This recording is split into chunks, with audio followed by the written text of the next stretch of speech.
do. Please don't let me forget to turn off the chili. I don't want to burn the chili for dinner tonight. Okay. Okay. We have a lot to cover though. We do, because we're going to be talking about if you really want freedom and flexibility, if you have an idea for a business but don't know how to get started and you want your own schedule, want to be a mom entrepreneur. Right, and you want to be your own boss.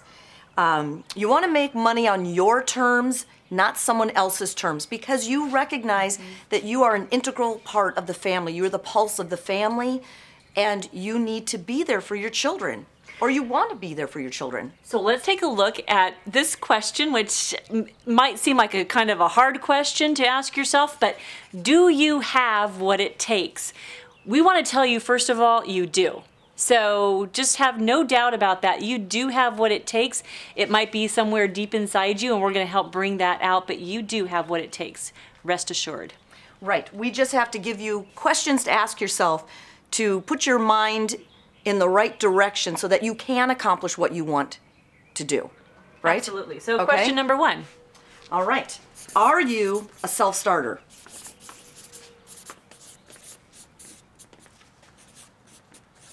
And being a self-starter is something that if you don't think of yourself as a self-starter right now, this is something that you can teach yourself. You can become a self-starter. Part of the beginning to become a self-starter is thinking you're a self-starter. I think it was Henry Ford who always used to say, what you think, you're right. So if you say to yourself, I'm not a self-starter, I can't do this by myself, well, then you'll be right. So let's just change the way you think and think of yourself as a self-starter. Right, and another point to that, because I think it's really interesting to take a look at yourself and say, okay, am I a self-starter, but what time of day am I at my best? What time of day can I fit my work into the lifestyle of my family? I've known many women in the mom community that really do well when the children go to bed, and they'll stay up from 8 until 1 in the morning, and they just get that quiet time to do a lot of work on their business. Myself, I would prefer to get up at 4:35 in the morning to do that. So you just know your nature, know your body clock, and that will help you be best at becoming a self-starter. Well, I think exactly, because you're talking about when do you start something.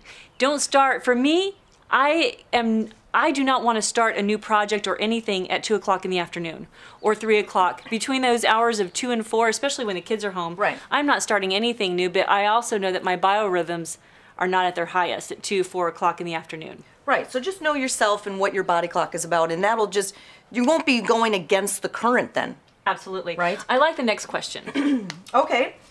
Why don't you tell them what it is? This next question, are you a positive thinker? Are you a positive thinker, or are you a negative Nelly? I always hate saying negative Nelly. That's the name of my grandmother, and she's like one of the most positive people I know.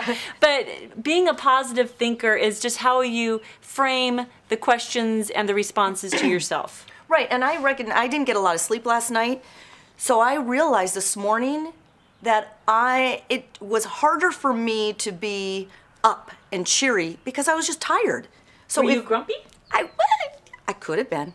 But you kicked in your positive thinking. Well, and I realized, okay, Mary, this is not a reality, and whatever thought process you're going down right now is not reality. You can paint any circumstance in a positive light or a negative light. You have the choice. Yes. You have the choice to think that something's not going to work out, or you have the choice to think that something is going to work out.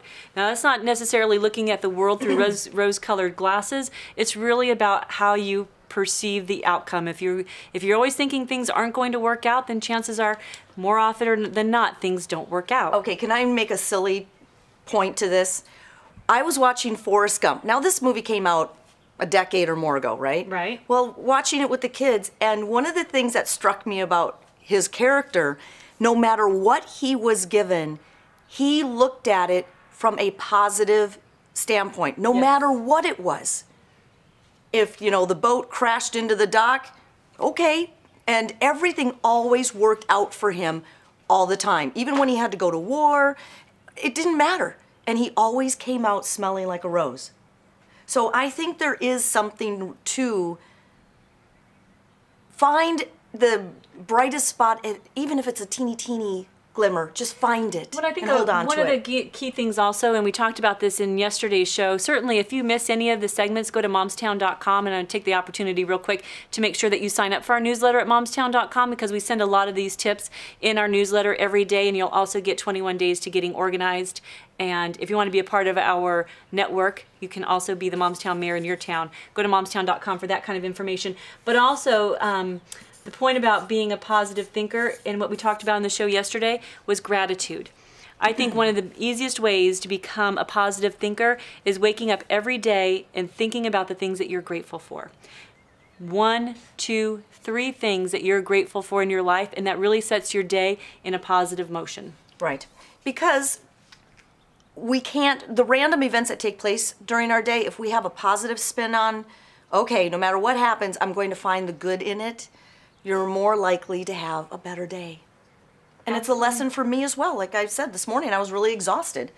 And when we have bad days, the kids have bad days. You notice that? Yeah, when you wake up and absolutely. you're not on your game, the kids are kind of off too. They really pick up from us. So recognize that you're also the best role model for your kids. And if you're not doing any of this for yourself, do it for the kids. Right. Right? Are you disciplined? That's right. You know, this is something that is one of those, if you have positive habits or negative habits, creating habits that are disciplined, and you can do that, they say in 21 days, it really does work. Yeah, it does. And I think one of the things I've also been dealing with in the last couple of weeks, and maybe I should just say I'm observing other people, procrastination. Is your enemy. It really is. It's amazing how if you plan to do something tomorrow that you could do right now, you're doing it twice. Does that make sense? Yes. You're doing it twice. Procrastination is a killer, so don't procrastinate things. Just get them done. And if you have your list, you know how good that feels when you start checking things off your list. You're a list maker. You know how good that feels. And Yeah. can you be objective? Taking a critical look at what the business that you want to start. That's a really big one that we may have to elaborate on when we come back. Yes, because we're also going to be talking about, who you are, what you want, and how to find that passion that you've been searching for. Right. Those Yeah. are really important Because a lot of times questions. we'll find ourselves just kind of daydreaming, and never concluding. And we want a conclusion. Yes, so be sure to go to Momstown and sign up for our newsletter. You'll get those 21 days to getting organized. And also go to Momstown to check out the Momstown Mayor Network. And you might want to be a mayor in your town. We'll be right back with more on Momstown.